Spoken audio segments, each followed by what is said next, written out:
Sampaikan, ini adalah generasi yang diasuh oleh TikTok dan Instagram. Anak-anak kita tuh melihat HP 10 jam. Saya mendisiplinkan diri untuk nggak ngelihat HP saya lebih dari 2 jam setiap hari. Dan bagaimana kita ngelihat banyak sekali di rumah tangga, itu orang tua hanya bisa mungkin berdiskusi dengan kualitas yang tinggi dengan anaknya selama 15 menit di waktu sarapan. Mungkin setengah jam sampai 1 jam di waktu makan malam.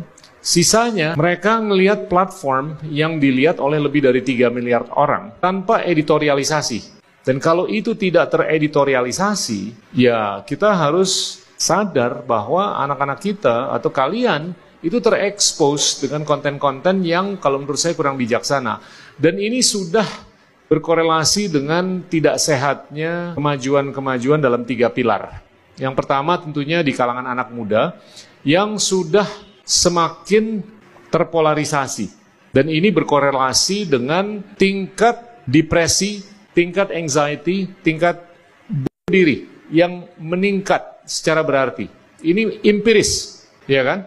Dan ini kanker di medsos. Ini adalah ditemukannya tombol like, tombol retweet, tombol share di tahun 2009. Ini kalau menurut saya kanker utamanya nih, terhadap kesehatan moral, kesehatan mental, kesehatan batin kita. Itu pilar pertama yang terpengaruh oleh penyalahgunaan medsos.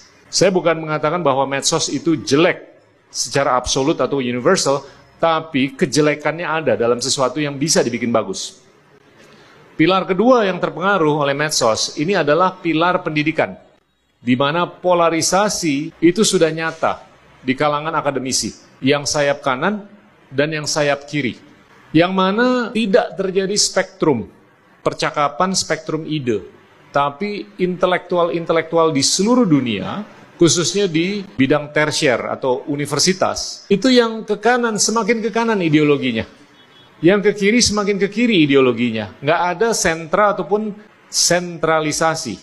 Nah yang ketiga tentunya adalah dampak medsos terhadap demokrasi liberal, di mana amplifikasi terhadap narasi-narasi yang kurang bijaksana berkat algoritma yang diberdayakan oleh pemilik teknologi itu disamakan sebagai demokrasi atau demokrasi liberal. Sedangkan narasi-narasi yang bijaksana itu tidak teramplifikasi karena kebanyakan narasi-narasi bijaksana itu ada di the silent majority yang nggak berani ngomong.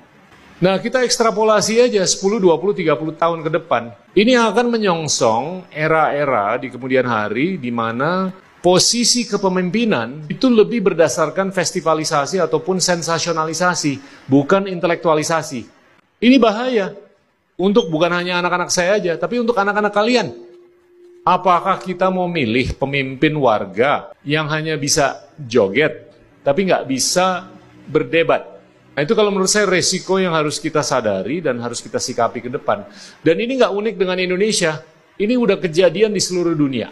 Jadinya ujung-ujungnya game changingnya itu gimana sih?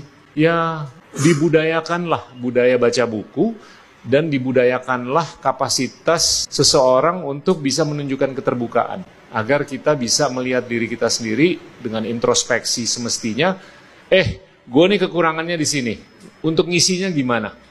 Dan gue tuh harus welcome skill set yang bisa atau perlu datang dari orang lain.